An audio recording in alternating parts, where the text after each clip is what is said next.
کے دارالحکومت تہران میں اسرائیلی حملے میں حماس کے سربراہ اسماعیل ہنیہ کی شہادت کے بعد خدشہ ظاہر کیا جا رہا ہے کہ پورا خطہ کہیں آگ کی لپیٹ میں نہ آ جائے۔ ایک طرف اسرائیل غزہ کو تہس نہس کرنے پر کمر بستہ تو دوسری طرف لبنان کو بھی غزہ جیسی صورتحال سے دو چار کرنے کی دھمکی دے رہا ہے۔ کیا وجہ ہے کہ اسرائیل مسلسل ٹارگٹ کلنگ کر کے پورے خطے کو بارود کے ڈھیر میں تبدیل کرنا چاہتا ہے؟ کیا گریٹر اسرائیل پلان کے تحت یہ سب کچھ ہو رہا ہے؟ پانی پی ٹی آئی کی جانب سے فوجی قیادت کے ساتھ بات چیت پر آمادگی نے نئی کانسپریسی تھیوریز کی پٹاری کھول دی ہے۔ حکمراں جماعت کی جانب سے الیکشن ایکٹ ترمیم نے پارلیمنٹ اور سپریم کورٹ کو آمنے سامنے لا کھڑا کیا ہے۔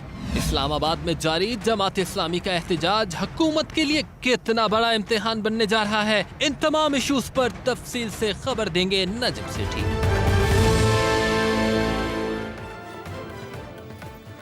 السلام علیکم۔ سیٹھی سے سوال کے ساتھ میں ہوں سید عائشہ ناز، میرے ساتھ موجود ہے نجم سیٹھی صاحب۔ السلام علیکم سیٹھی صاحب، آج آپ کا تجزیہ خاصی اہمیت کا حامل کب اس نہیں لیے ہے؟ بھی ہوگا۔ ہاں یہ بھی بات میں یہ بات کرتے کرتے سوچ رہی تھی کہ یہ تو معمول کی بات ہے نا، روز کی بات ہے، what's difference, but Middle East بہت کم ہمارے شو میں ڈسکس ہوتا ہے، اس لیے کہ ہمارے اپنے مسائل اچھے خاصے ہیں۔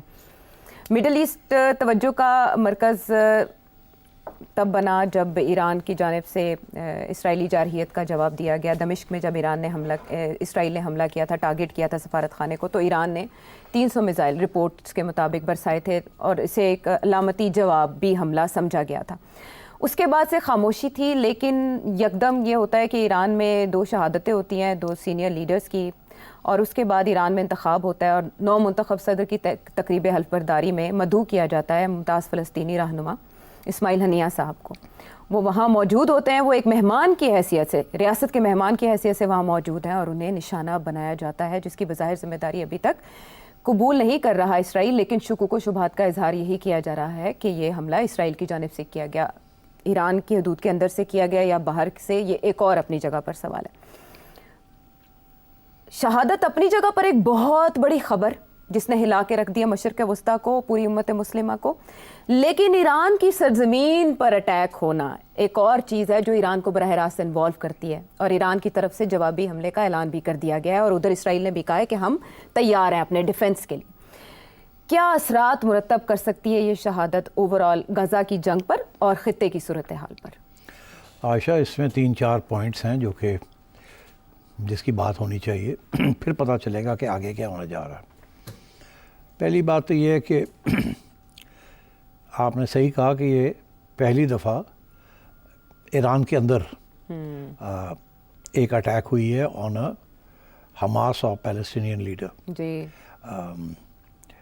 مگر اسرائیل نے ابھی تسلیم نہیں کی، جی ایسے ہی ہے نا؟ جی ابھی اس کے حال ہی میں بیروت میں ایک اٹیک ہوا جی 24 آورس کے اندر، جو حزب اللہ کے کمانڈر ہیں، حزب اللہ کے، جی اور تسلیم کر لیا اسرائیل نے کہ ہم نے کیا۔ جی یہاں تسلیم نہیں کیا آفیشلی، مگر سب کو پتہ ہے کہ اسرائیل نے کیا ہے، اسرائیل کو خود پتہ ہی انہوں نے کیا ہے، اور اسرائیل کے جو کلچر منسٹر ہیں ان کا بھی ایک بیان آیا ہے، جو کہ لوگوں نے اس کی طرف غور نہیں کیا، مگر ان کا بھی ایک بیان آیا، میں پڑھ کے سناتا ہوں۔